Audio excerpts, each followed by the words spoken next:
Bonjour à toutes et à tous pour ce hors-série sur Anne Pécher. Peu cher. Cette blague était tellement nulle. Elle est plus connue sur le surnom de Louane. Alors avant que je commence la critique, je ne serai pas objectif. Mais alors vraiment pas objectif du tout. Je vous expliquerai en fin de vidéo le pourquoi du comment. Et si vous n'êtes pas content que je critique peut-être votre chanteuse préférée, sans être objectif, eh bien, je ne sais pas. Pour commencer, Louane participe en 2013 à l'émission de télé-réalité The Voice. Pourquoi je dis que c'est une télé-réalité? Car tout simplement cette émission contient tous les critères d'une télé-réalité, je vous cite l'un d'entre eux. L'émission possède un concept qui est bien mais c'est foiré à cause de l'envie d'argent. Je m'explique. Dans le cas de The Voice, c'est de choisir un ou une gagnante grâce à sa voix en cachant son physique. Dans la réalité, sur les 6 épreuves qui composent l'émission, une seule respecte ce critère, les auditions à l'aveugle, qui est la première épreuve. Donc le gagnant n'est pas du tout choisi grâce à sa voix, preuve à l'appui, les 4 gagnants sont des hommes où leur charisme a su chavirer le cœur des femmes qui regardent l'émission, car oui, la majorité de ceux qui votent sont des étudiants du lycée, de l'université ainsi que des collégiennes. Revenons à Louane après cette petite parenthèse. Elle participe à l'émission, elle se fait remarquer et est prise dans le film La Famille Bélier. Film qui a fait beaucoup de bruit. Tu n'as pas honte? Non, pourquoi? C'est nul. Fais mieux alors? Je ne l'entends pas de cette oreille.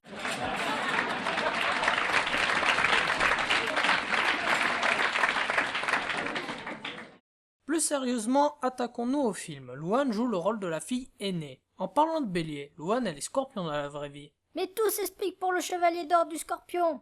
Et dans le film, elle est vierge. Pourquoi je dis ça? Déjà car elle est toute gênée car un garçon a dit qu'elle a eu ses premières règles à l'âge de 16 ans. Et se met à jouir dès qu'elle chante. Je sais, je suis malsain. Maintenant, on va parler de ma partie préférée, la chanson. Pour ce faire, je ne vais pas la juger sur la chanson de Michel Sardou, Je vole, car elle nous apprend pour les 60 ans de Europe 1 qu'elle n'a plus le droit de la chanter. La faute, elle aurait dit à un journaliste que Sardou c'était ringard et suite à cette réflexion, Michel Sardou l'aurait interdit de chanter sa chanson sous peine d'une amende. Mais au final ce serait faux, car selon Téléstar, Louane n'a aucune interdiction de la chanter. C'est ce qu'elle a révélé ce mercredi 27 mai à MFM Radio, c'était un automatisme, parce qu'en ce moment, on est en promo dans des pays différents de la France, j'étais en plein décalage horaire, je venais de prendre l'avion dans la journée par automatisme, parce que j'étais dans les pays où je n'ai pas le droit de la chanter parce que les gens n'ont pas vu le film. Et j'ai dit, je n'ai pas le droit, explique-t-elle. En début de texte, on nous dit qu'elle n'a aucune interdiction de la chanter. Alors pourquoi elle ne la chante pas? Et elle dit qu'elle ne peut pas la chanter parce que les gens des pays voisins et étrangers qu'elle visite n'ont pas vu le film. Or, quand on lui demande de la chanter, elle est en France. Le film est sorti le 7 novembre 2014 et on lui demande de la chanter en 2015. Elle nous prend pour des débiles ou comment ça se passe? Soit tu ne veux pas la chanter car tu trouves ça ringard, mais dans un autre temps tu dis que ce n'est plus de ton époque, mais que tu l'aimes bien sans doute car cette chanson t'a fait gagner beaucoup d'argent ou parce que tu es devenue capricieuse. En tout cas, ça tombe bien pour moi car cette chanson n'est pas de toi et ça m'évitera de prendre des cachets d'aspirine pour pouvoir l'écouter. Donc je me suis attardé sur la musique à venir. Et mon Dieu que mes oreilles ont vomi. Et ce que je vais vous dire est la vérité. Quand j'ai écouté au bout de 4 fois la chanson d'affilée pour l'analyser, mon oreille droite a commencé à saigner. Et non, je n'avais pas mes écouteurs. J'ai cru que c'était un coup du destin, mais au fait je suis tombé malade. La autoragie que ça s'appelle. Retour à la chanson. Comment je pourrais appeler cette diarrhée sonore? Si je suis si dur, c'est que à aucun moment le travail du texte, des images et de la voix est là. Et en plus, ils étaient 2 à l'écrire. J'explique mon propos. Parlons du refrain. Il y en a pas. Enfin, elle a essayé d'en faire un, mais il y en a pas. Un refrain, ça a du sens et c'est la répétition régulière de paroles dans une même chanson. Dans Avenir, il y a la répétition. Mais ça n'a aucun sens. J'ai lu de gauche à droite, de droite à gauche, de haut en bas, de bas en haut, de diagonale en diagonale, ça n'a aucun sens. Regardez. J'espère que tu vas souffrir. On sait pas pourquoi elle dit ça. Elle nous explique pas pourquoi elle veut qu'il souffre alors que les images nous montrent des scènes d'amour. Et que tu vas mal dormir. Ça, c'est pour la rime. Pendant ce temps, je vais écrire. Écrire quoi, ça on ne sait pas. Pour demain, l'avenir. C'est quoi ce mouvement d'épaule? Pour demain, l'avenir. Elle va écrire pour demain l'avenir. Putain. putain, c'est beau sa mère, ça me troue le cul. Mais ça ne veut rien dire. J'ai essayé de trouver des explications, mais il n'y en a pas. Puis il y a la partie marketing. C'est quand elle fait des onomatopées pour prolonger la chanson, car j'ai chronométré les passages de cette partie marketing.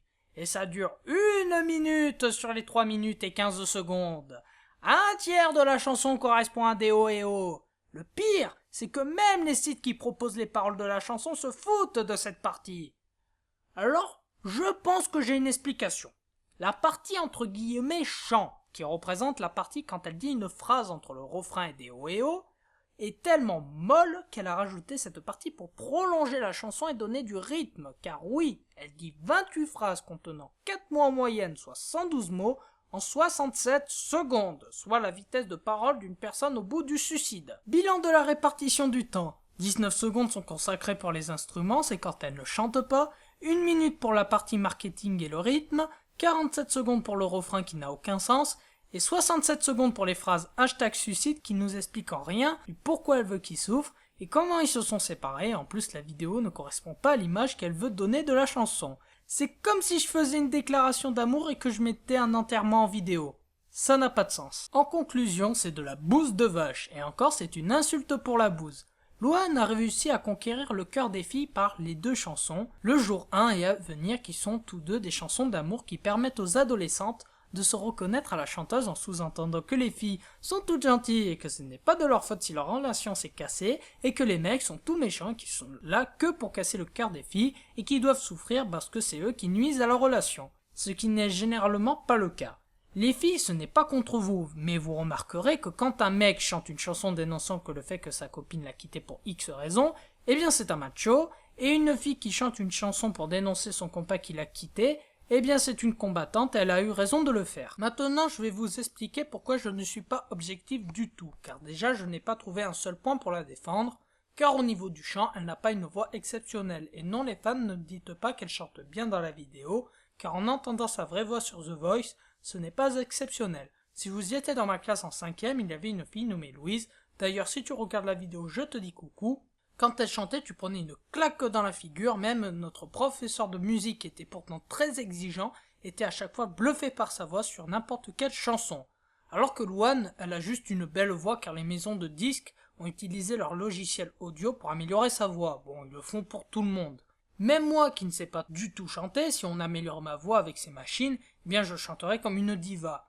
Mais il faut que j'admette que Louane chante mieux que moi dans la réalité, elle a un César contrairement à moi, je te dis bravo. Mais bon, moi j'ai pas peur des bananes. Moi je suis bananophobe. Sur une banane, c'est une phobie plutôt exceptionnelle, j'en ai jamais rencontré auparavant. Faut relier sans doute à des expériences de la petite enfance qui sont peut-être des expériences traumatisantes ou des expériences désagréables. Je sais, je suis malsain. Ce soir, je ne m'enfuis pas, je vole.